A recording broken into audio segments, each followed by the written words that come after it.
Well, I was stuck in traffic for 5 hours today, Larry. It was a pretty frustrating Hey, Larry, I just caught some people spying on me. I'll call you back. Hey, guys, I didn't see you spying on me there. I was just talking to my friend Larry, and I told him I was stuck in traffic for 5 hours today. That was a frustrating experience. Have you ever been stuck in traffic? So, guys, we're going to talk about personal experiences, okay? What are different kinds of experiences that you can have? Okay, this is probably the most common part of English, right? We're always talking about what we did, what happened today. Maybe you come home from work and your wife asks you, "How was your day?" Well, my boss got mad at me, and then I got stuck in traffic, and then, what else did you do today? Right? We're always talking about our day, right? So, guys, welcome here. We're going to talk about some different kinds of personal experiences. And if you're taking the CELPIP exam, okay, task 2 on the CELPIP speaking test is personal experience. They're going to ask you, some kind of a question that relates to a personal experience. They might ask you, talk about a gift you received at some point in your life. Then you have to say, well, 3 years ago, my sister gave me a really great gift, and you've got to talk about that, right? Or maybe it was a bad experience. They might ask you, talk about a time when you were discouraged, when you felt discouraged. Okay, so you're going to have to talk about the past, okay? Um, the mistake a lot of people make is they use the words good or bad. That was a good experience. That was a bad experience. Okay? Now, these are considered low-level words. Okay, if you want to get a good score on the CELPIP or any other test, or if you want to just be more interesting in life, you should try to use more specific words for good and bad. Okay? Because these words are just they're too broad. They're too general. We need to get more specific, right? Like, for example, I was stuck in traffic. Was that a bad experience? Yeah, it was bad. But imagine if your best friend died. Oh no, was that a bad experience? Yeah, that was a bad experience. Well, both are bad, being in traffic and your friend dying, but they're very different, right? So we need to use more specific words for each one. Just kind of, be more specific and get a better score on the test, all right? Now, particularly on this task, the evaluators who listen to your answer, they are looking to see if you use past tense verbs. Okay, now usually when we're talking about an experience that we had in the past, we use simple past verbs.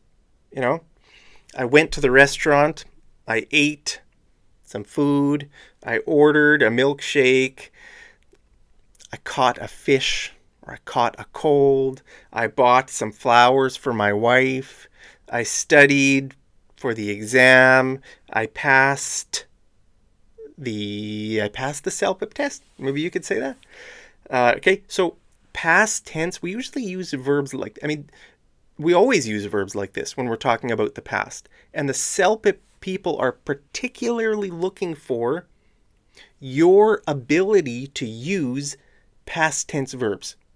Okay, so in this video, we're going to talk about some different types of experiences. I'm going to give you some bad experiences. Like, we're going to talk about some different ways to say bad experience, some different ways to say good experience, and some ways to say like a neutral experience, right? Some experiences in life aren't really bad or good. They're kind of in the middle.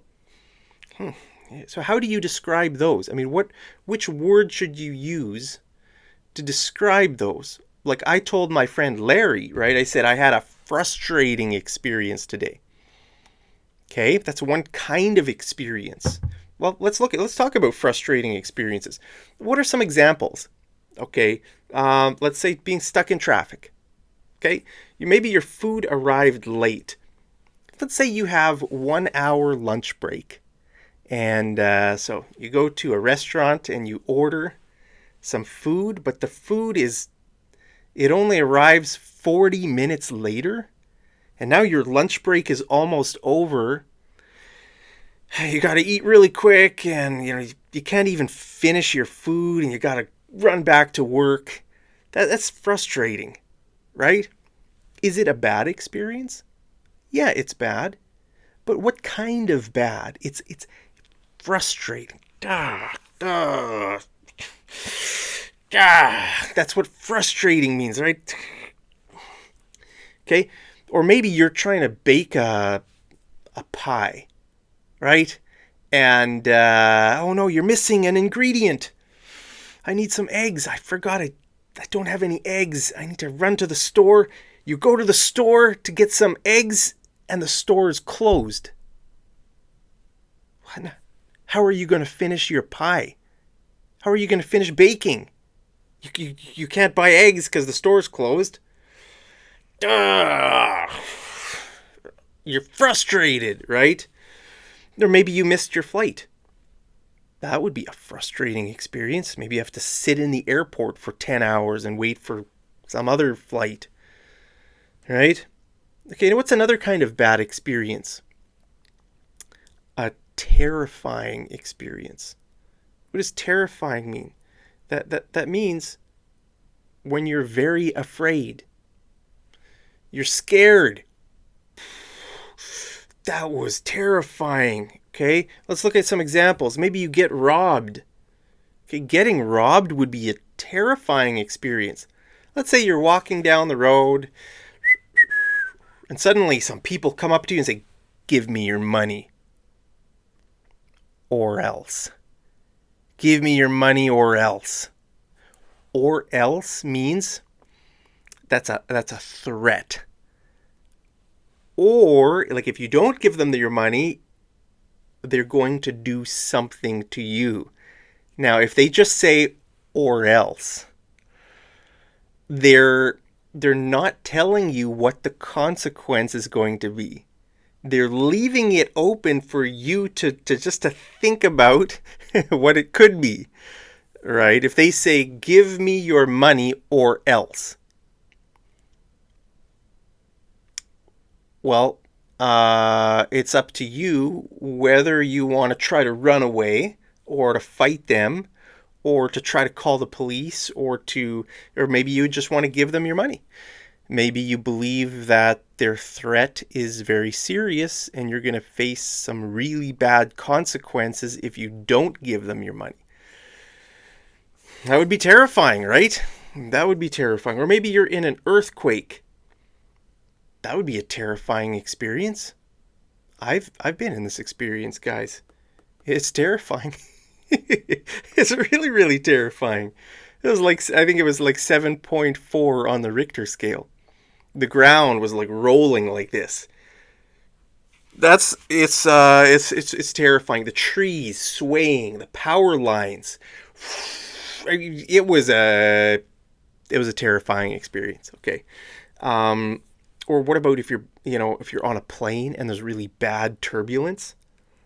Have you ever experienced this where you're on a flight and suddenly there's really, really bad turbulence? Guys, I remember one flight. Actually, there's been a bunch of bad experiences. Fortunately, I didn't die in any of those experiences. But I remember one flight. It was from Calgary to Frankfurt, I think, or either Frankfurt or London. I can't remember.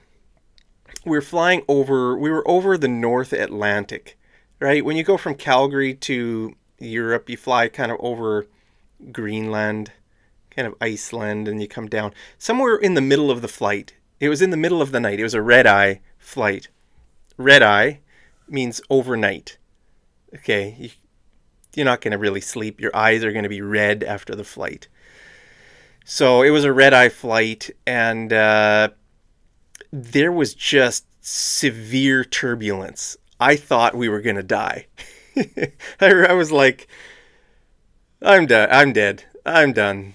You know, and the captain came on the captain made an announcement after the turbulence was over.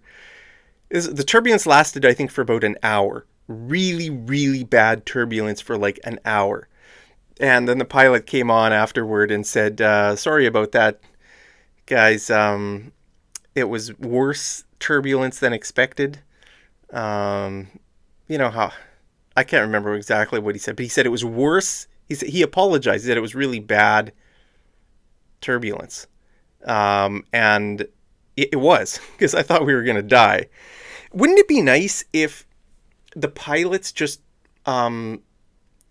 if during the turbulence, okay, they just would come on the intercom, they'd make an announcement, and they'd say something like, guys, I just want to let you know that we are not going to die. Wouldn't that be nice? If a pilot were just to say that, right? That would put me at ease, because like I'm imagining in the cockpit, the pilots are just trying to like keep the plane like flying, and they're probably freaking out, but in reality, they're probably just sitting there. They're probably just, eating their nice chocolates, and they're probably calm. Well, at least then tell me that you're calm and we're going to stay alive. All right? They should just make an announcement, say, guys, actually it would be like, their sound's always kind of muffled. Ladies and gentlemen, it's your captain speaking here. Currently we're cruising at an altitude of 36,000 feet, and we do apologize for the turbulence. I just want to remind everyone that we are not going to die. We're not going to die. Wouldn't that be nice? That would put me at ease. That'd make me feel like I'm going to stay alive for a few more hours, right? It can be terrifying, guys. Bad turbulence is scary. I had a bunch of other stories about bad turbulence, but let's keep going. A car accident. Now, fortunately, I've never been in a serious car accident, so I don't know. I imagine it would be really terrifying. Let me know, have you ever been in a car accident? Man, that would be scary. Now, it's another kind of bad experience. Well, an experience could be awful. Awful. Now, what comes to your mind when you hear awful?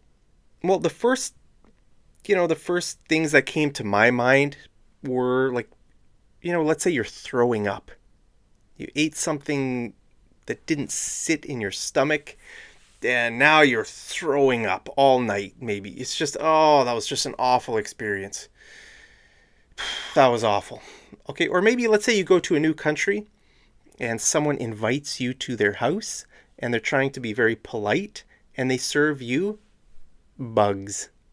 Maybe in that country they eat bugs. So they give you some nice boiled worms, and you're like, you want to be polite, so you start eating the worms, and then after that experience, you could say it was awful. That was just awful. Right? It was an awful experience. Okay, was it a terrifying experience? Well, probably not. Was it a frustrating experience?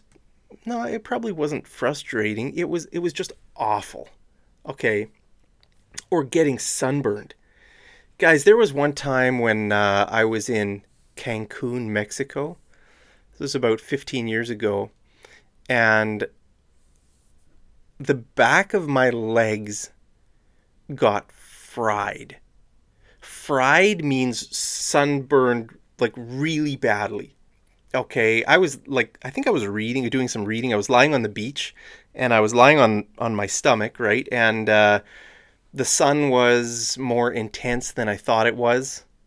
You know, with sunburns, it's never something that hits you right away. It gets worse afterward, right?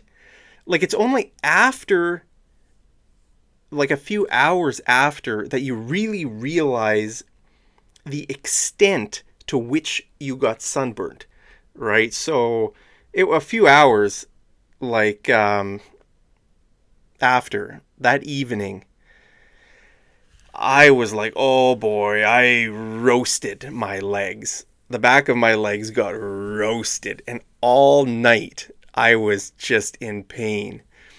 And you know, when you get sunburned really badly, your skin loses its elasticity, right? Because normally your skin is designed to stretch a little bit, right? That's called elasticity. Well, when your skin gets burned, it's like it gets like hard, right? And it doesn't want to stretch. So when you walk, it's so painful because your skin isn't stretching. It's just tight. My legs were just so tight, and I couldn't really walk properly. Oh, that was an awful experience, guys. I think I went through a whole bottle of aloe vera. You know that green gel that you put on your skin to soothe your sunburn? I think I used a whole bottle of that, over the next few days, trying to, get some elasticity back into my legs. So that was an awful experience. Or maybe, you go to a place and there's just mosquitoes everywhere. And you say, I got eaten alive by mosquitoes. Okay, if you get a lot of mosquito bites, you can say, I got eaten alive by mosquitoes. That would be an awful experience too, right? So let's take a look at another kind of a bad experience, and that is a painful experience. Okay, so how do you use these on the test?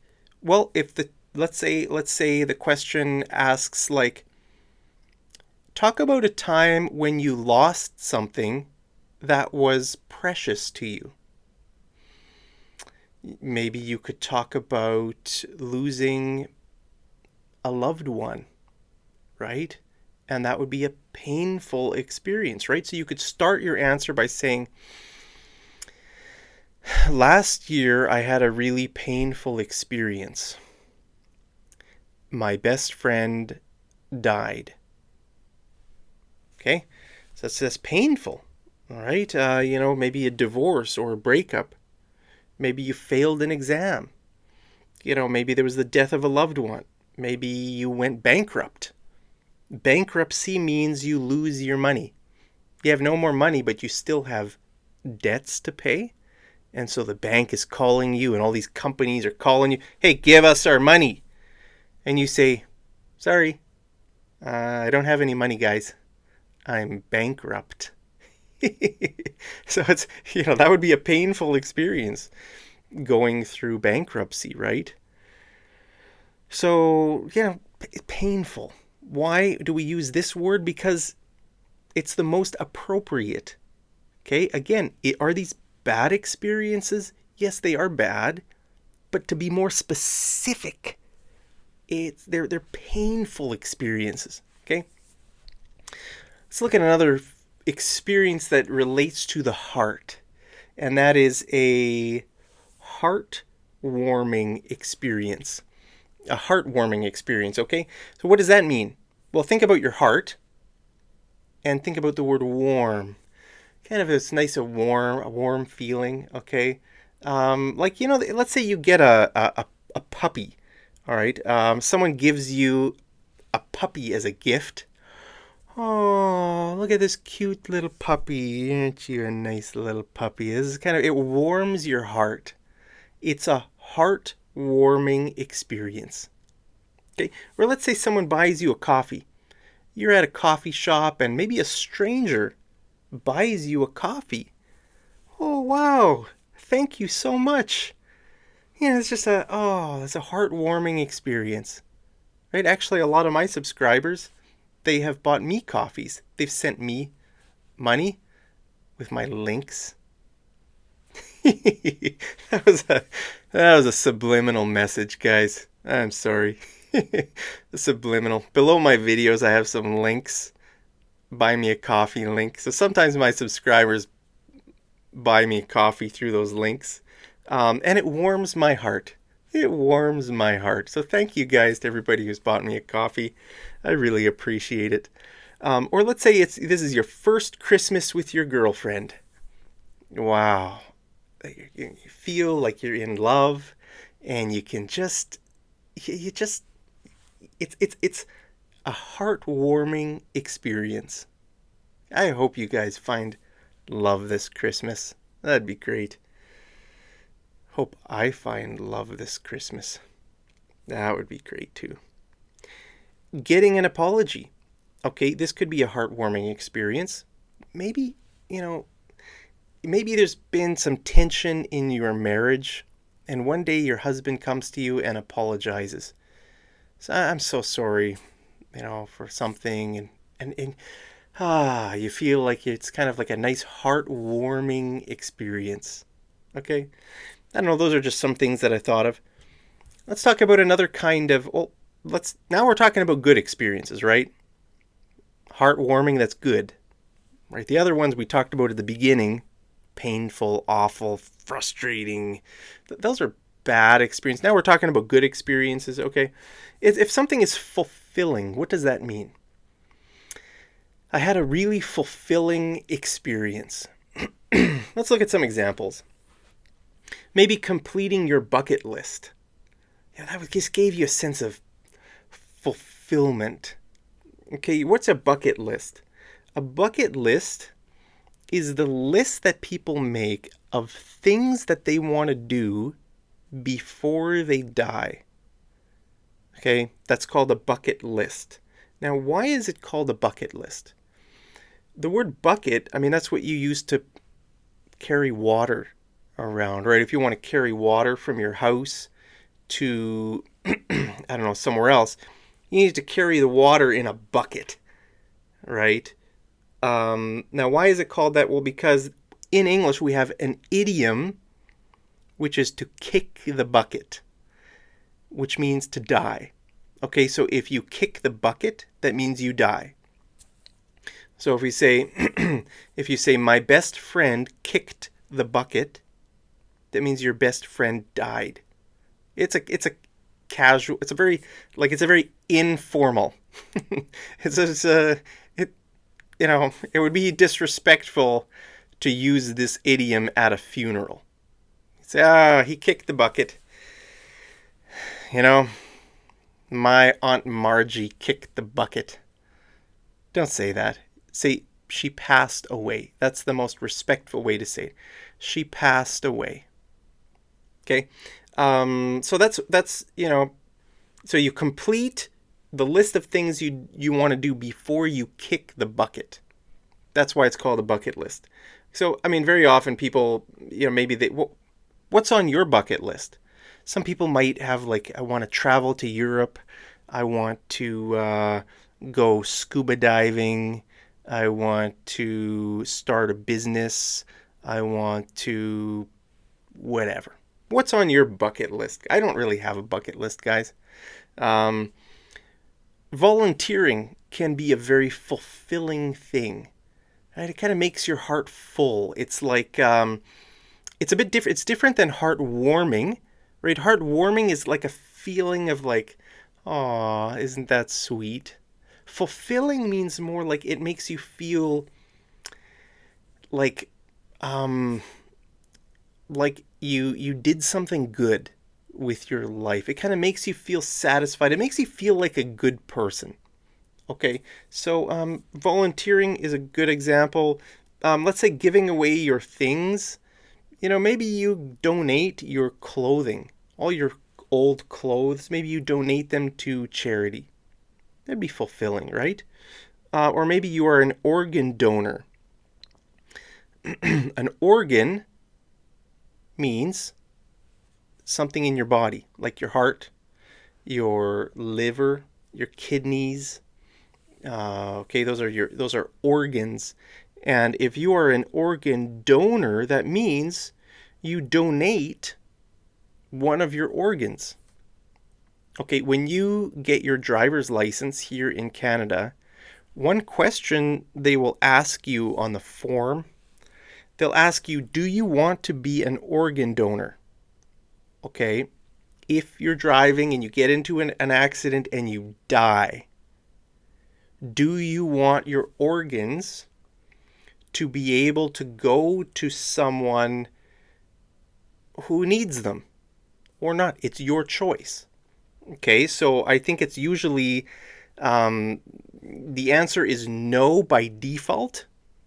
You have to opt in. Basically, you have to check that box and say, yes, I do want to be an organ donor.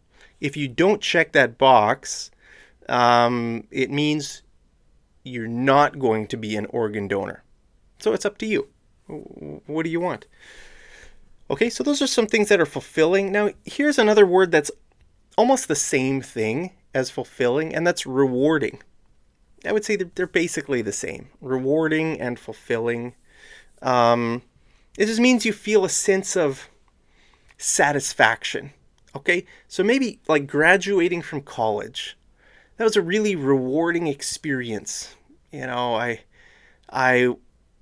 tried so hard. I studied for 8 years to become a doctor. Then I got a good job. I felt so proud of myself. It was just a really rewarding experience. Okay, climbing Mount Everest. You know, maybe that is like, you know, maybe you challenged yourself and it ultimately, maybe it took you 10 years to train for this and ultimately you did it. And now you feel a sense of like, yeah, I did it. It was a rewarding experience. Okay, maybe raising a family. You know, maybe you feel a sense of accomplishment. Man, I raised a family. I've raised a good family. You know, I feel so proud of myself. It's rewarding, right? Or maybe getting a promotion at your job, right? Maybe you try really hard and your boss is happy with your work and your boss gives you a promotion, maybe to a higher level, to manager. Maybe now you are the manager of the company. Whoa, you know, you feel a sense of pride. That's a rewarding, you know, getting a promotion was a really rewarding experience for me. Okay. So what's another kind of good experience? You could have an awesome experience. You know, let's say you go snorkeling, right? That's where you kind of wear the mask and you put your head under water and you look at all the little fish swimming around, and you breathe through the pipe. You breathe air, you get your oxygen.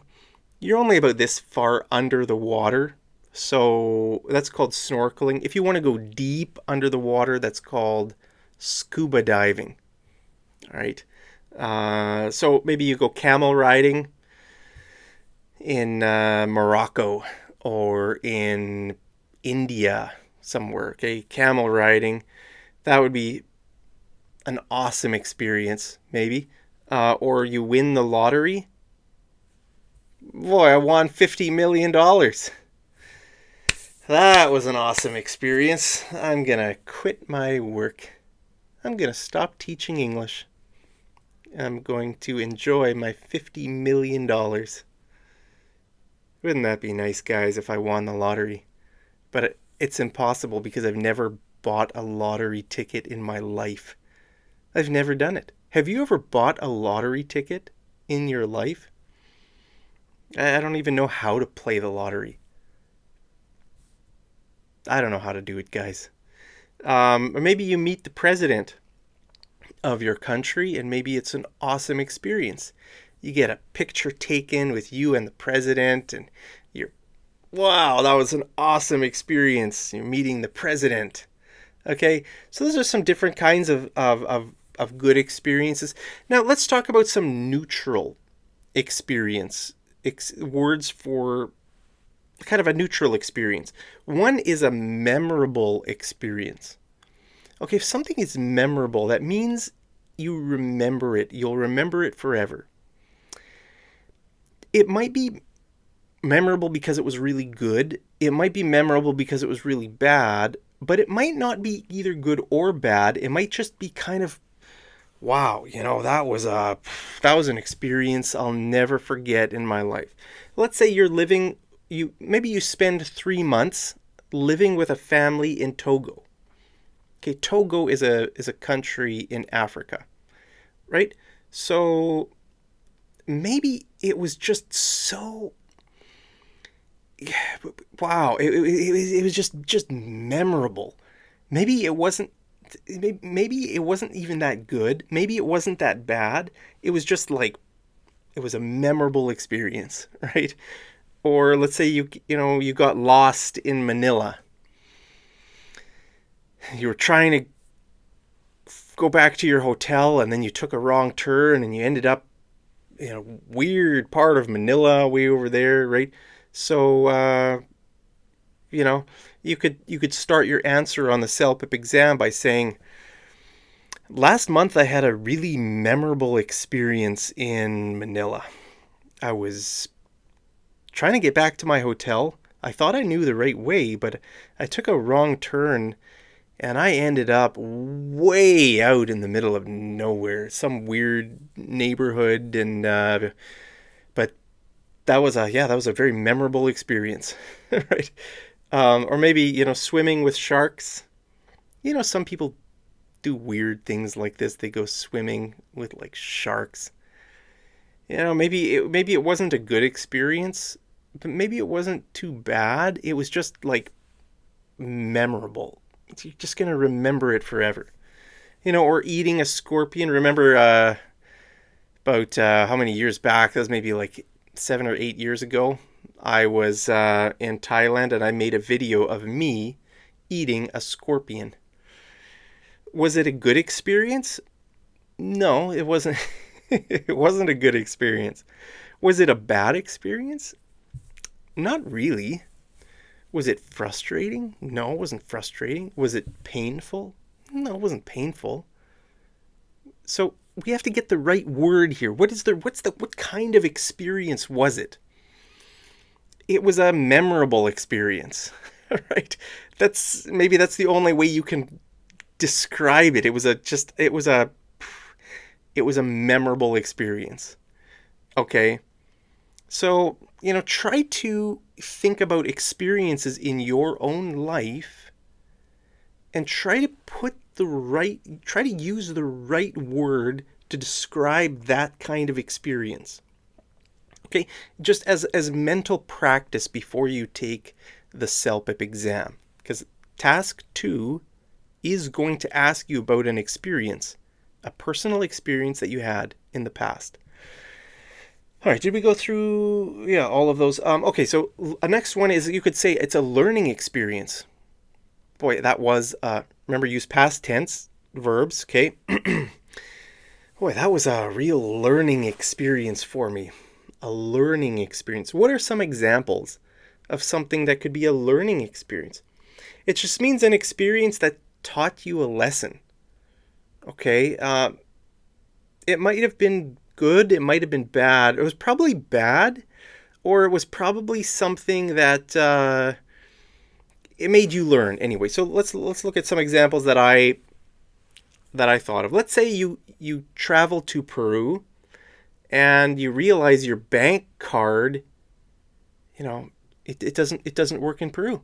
Oh no, like you get to the airport, you try this ATM, that didn't work. You go to the next ATM, another one, you go to all the banks. Oh, why isn't my bank card working in Peru? And you can't get money, and long story short, I finally did get money from somewhere, but that was a learning experience, because now I know next time I go back to Peru, maybe my bank card won't work. This is just an example. I don't know. I've never been to Peru. Probably my bank card would work in Peru. Have you ever been to Peru? Smash that like button if you've ever been to Peru. I would love to go to Peru sometime, guys. Or let's say, you have a cultural misunderstanding. Let's say you go to a new country and you want to be positive to people, so you're giving the thumbs up. Hey, awesome, nice to meet you guys. Maybe you're giving the thumbs up. Maybe this symbol, maybe this gesture in their country is rude. Maybe this is like an offensive gesture, and you're doing this. Hey guys, you're awesome. Maybe they're all really offended, and you say, "Oh, whoop, oh, now I realize it. Oh, so, whoops, that was a learning experience. I learned my lesson. I learned." All right, or maybe you deal with the police, and maybe you've never dealt with the police before, and you don't know what to say, you don't know what to do, and it's just, well, and then afterward you can say, yeah, that was a learning experience. I didn't know how to deal with the police. Now I know. So that was a learning experience, right? Making an insurance claim. You could say, 3 weeks ago, I was in a car accident, and I needed to make an insurance claim, and I had never done that before. So that was a learning experience for me, right? In life, we often have learning experiences. Almost every day I have learning experiences, guys. One more. Let's talk about one more, guys. You can have an interesting experience. Okay, what would an example of an interesting experience be? Now, this can have two meanings. It could be really interesting. Oh, maybe you did something that was very fascinating, very interesting. But it can also mean a kind of a strange or a weird experience that you don't quite understand. Even now, you don't understand it. You think back about it, and that was an interesting experience. Sometimes we use this word when we don't know what other word to use to talk about the experience. That was interesting. Okay, look at this example. Okay, let's say you're in a country and there's some religious ceremony that you didn't understand. Okay, you were on the street maybe, and suddenly there were people all around you, and they were doing some sort of a religious type of ceremony, and you didn't understand what they were doing, but you knew it was something to do with religion, kind of things. And you could say, when I went to which country haven't I talked about, guys? Nepal. Let's pick Nepal. Okay, you could say, when I went to Nepal, I had a really interesting experience. Okay, so what that would mean is probably an experience that you don't really understand. You didn't understand back then, and you still don't understand it today, maybe. Right? It was just strange. Okay, or maybe a stranger asks to use your bathroom, and you're like, oh, that was an interesting experience. This happened to me. That's why I thought about it, guys. When I was in India, I was sitting in front of my beach hut in Goa, India, and so in those beach huts on the beaches there in India, there's often like a kind of a cluster of beach huts, like maybe 10. Let's say like 10 beach huts, kind of a few, like a group of them together, that are all owned by one person, like an owner. They have an owner, and then there's like another set of beach huts with another owner. So I was in front of my beach hut, and the owner's house, she had kind of an actually official house. It wasn't a beach hut. It was a house, and it was like kind of beside my beach hut. So I was sitting in front of my beach hut one day, kind of enjoying just sitting in the sun, and a woman, kind of a young woman, probably, I don't know, in her 20s, she she comes up to my beach hut and asks if she can use my bathroom. And I was like, this is a strange experience. I didn't know what to say. So I'm a polite person. So I said, sure. So I opened the door and she walked through my beach hut to the bathroom, which was at the back of the beach hut. And I was kind of like, okay, if maybe she needs to use the bathroom, and so she asked to use the bathroom. So she went to use my bathroom, and I stayed in front of my beach hut on the porch. And then the owner of that beach hut group or cluster, whatever you call it, she came out from around her house, around the side of her house, and she asked me, "Do you know that woman?" And I said, "No."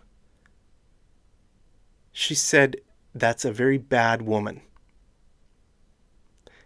And I was like, okay, what am I supposed to do now? Like, what, was she gonna steal something from me, or I don't know what? Anyway, so we wait about a minute, and the woman comes out from my bathroom, and as soon as she comes out of the door of my hut, the owner starts yelling at her, literally yelling at her, saying, "You can never come back here on my property. Get out. Never come back here." And, that was a strange experience, right? So when I think back about that experience now, I still don't know. I don't know. Like, what word do I use to describe it? It wasn't really it wasn't a bad experience. I don't think she stole anything from me. What was she doing there? What did she want from me? Did she just want to use my bathroom? Or why did the owner tell me that's a very bad woman? Nothing was explained to me. I don't know. To this day, I don't know how to describe this experience.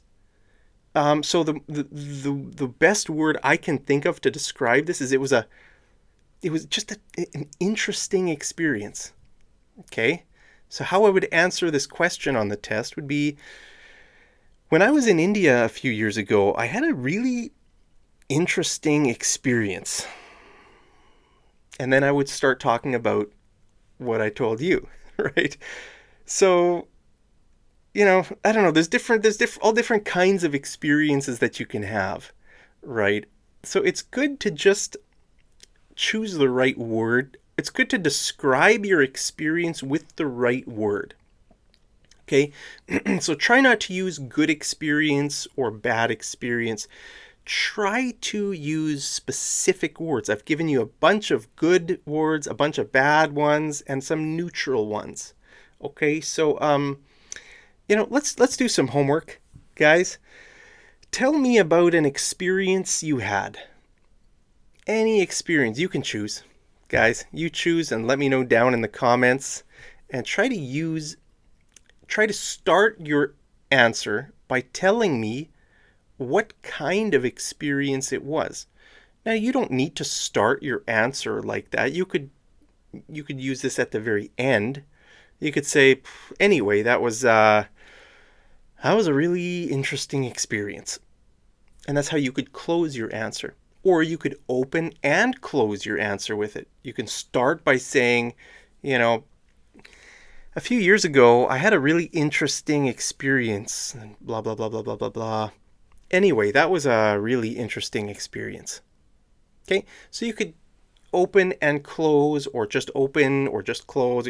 You can choose, but just for homework, tell me about an experience that you had. It could be good, it could be bad, it could be somewhere neutral.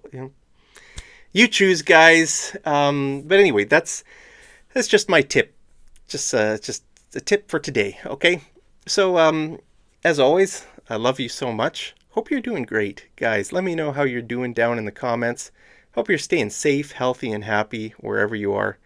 And I look forward to seeing you in the next lesson. If you are studying for the CELPIP exam, I'm going to be making some more CELPIP videos, so stick around for that. So hopefully, hope you found this helpful, guys, and I'll see you over in the next episode of Mad English TV. Take care.